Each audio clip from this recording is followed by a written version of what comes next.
মাত্ৰ 30,000 টকা for this month এইটো মাহৰ কাৰণে প্লাস পাব কিন্তু তাত তিনটা মোড আছে এটা আছে সিটি এটা আছে ইকো আৰু এটা আছে পাৱাৰ তো পাৱাৰ মোডত দিলে আপুনি 70 প্লাস স্পিডত যাব পাৰিব 70 প্লাস আপোনাৰ ফিচাৰ্স কি কি আহিছে ফিচাৰ্স সব আপোনাৰ এলইডি লাইট পাব কথা আমাৰ হয় কোনো গাড়ীৰে কোনো এখন অটোৰে আজি ডেটত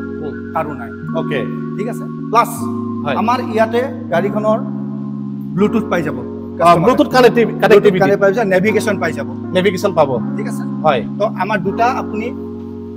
কনসোল বক্স পাই যাব ওকে ঠিক আছে লগত সিঙ্গেল ব্যাটারি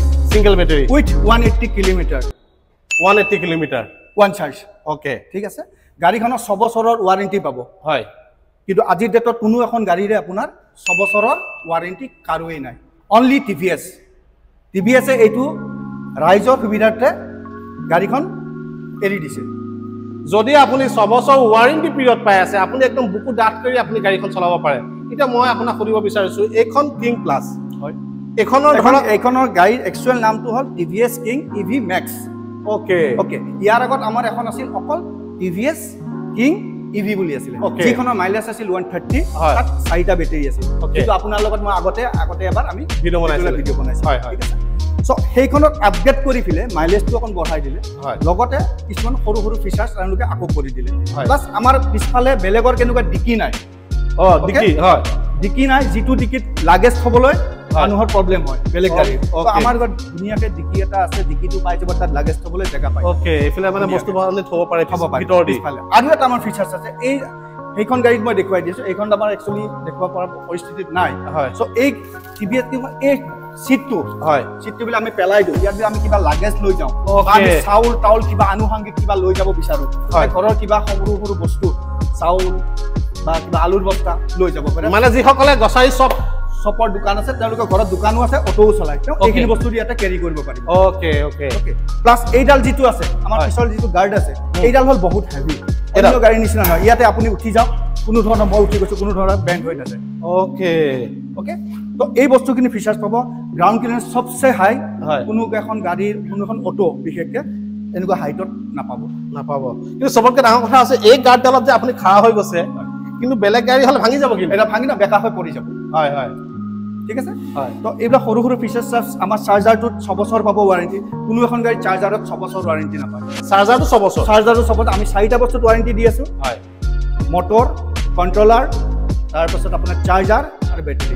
এই 4টা বছৰ এই গাড়ীখনৰ বিশেষ বছৰ 4টা বাকি কিন্তু আপোনাৰ এক্সিডেন্ট হলে গৈ ক্লেমত পাই যাব বাকি কিটা বস্তু আমি এইকিটা বস্তু আপুনি 6 বছৰৰ কাৰণে ওয়াৰেন্টি পাব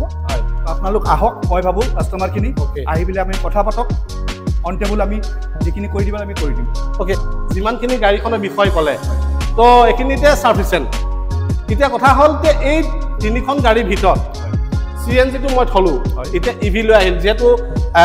আমাৰ এতিয়া ইভিয়ে বেছি মাৰ্কেটটো লৈ আছে গতিকে এই ইভিখন লবলৈ যাওঁতে ধৰক এনে হাতত কিমান মান টকা লৈ আহিব লাগিব আপুনি চাওক হেতু ডিপেন্ড কৰিব আপোনাৰ সিভিল স্কোৰটোৰ ওপৰত কাৰোবাৰ সিভিল স্কোৰটো ভাল আছে সো মই 30000 মই গাড়ীখন উলিয়াই দিব কাৰোবাৰ সিভিল স্কোৰ কোন প্ৰবলেম আছে তো 50000 কাৰোবাৰ তো 70000 পৰিব পাৰে ওকে গুৱাহাটী কাস্টমাৰ খিনি কাৰণে মই কৈছো কথাখিনি যদি গুৱাহাটী কাস্টমাৰ খিনিয়ে 30000 লৈ হে যদি সিভিল ওকে আছে মই 30000 গাড়ীখন এৰি দিব পাৰিম মাত্ৰ 30000 টকা ফৰ দিস মান্থ এইটো মাহৰ কাৰণে অহা মাহৰ হয়তো স্কিমটো বেলেগ হ'ব পাৰে মানে প্ৰত্যেক মাহে স্কিমটো চেঞ্জ হৈ থাকে তো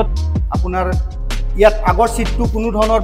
বনাব নালাগে যদি কিছুমান কাস্টমাৰ আগত এজন মানুহ উঠাই লৈ যাম বুলি ভাবে সিট নব এখিনতে বহি পেলাই যাব পাৰে আৰু আমাৰ চাপতে কোনো ধৰণৰ বাস এখিনতে বহি ধুনিয়াকে যাব পাৰে আৰু কোনো ধৰণৰ প্ৰবলেম তো মানে একদম খুব ধুনিয়াকে বনাইছে আৰু আগৰখনতকৈ এখন অলপ ডাঙৰ কৰিছে নেকি স্লাইড অকনমান ডাঙৰ আছে but একিনি আৰু নেগোশিয়েবল হেকিনি দেখো মানে ইয়া কৰা ওকে স্পিড কিমান দেখায় স্পিড আপোনাৰ 70 প্লাস পাব 70 প্লাস পাব কিন্তু তাত তিনটা মোড আছে এটা আছে সিটি এটা আছে ইকো আৰু এটা আছে পাৱাৰ তো পাৱাৰ মোডত দিলে আপুনি 70 প্লাস স্পিডত যাব পাৰিব 70 প্লাস কিন্তু তেতিয়া মাইলেজটো অকন কমি যাব ওকে তো এবাৰ চাৰ্জ কৰিলে 180 কিলোমিটাৰ চলাব পাৰিব 180 কিলোমিটাৰ চলাব বিন্দাস চলাব পাৰিব যদিহে 3+1 মানুহ কেৰি কৰে হয় ঠিক আছে কিছুমানে আকৌ এই গাড়ীখনতে কি কৰিব 3 জন 4 জন 5 জন 6 জনলৈ উঠাই লৈ যায় তেতিয়া কিন্তু মাইলেজটো তেওঁ মই ক'ব নোৱাৰো যে 180 পাব ওকে সবতকৈ ডাঙৰ কথা হৈছে যে আপোনাৰ হতি 4 জন যদি মানুহ বহে তেতিয়াহ'লে আপুনি 180 কিলোমিটাৰ চলাব পাৰিব যদি আপুনি 6জন বা 7জন উঠাইছে তেতিয়াহ'লে 180 কিলোমিটাৰ আপুনি নাপায় কাৰণ তাৰ লোডটো বাঢ়ি যায় আপোনালোকক সকলোখিনি কৈছোৱে গতিকে ইয়াৰ আপোনাৰ ফ্ৰন্ট লুকছ দেখিছে সাইড লুকছ দেখিছে বেক লুকছ দেখিছে বডি বহুত হেভি হয় আৰু বডি দেখিছে কিমান হেভি বডি একদম ধুনীয়া হেভি আৰু গতিকে কালাৰটো একদম বেষ্ট হয় আপুনি যদি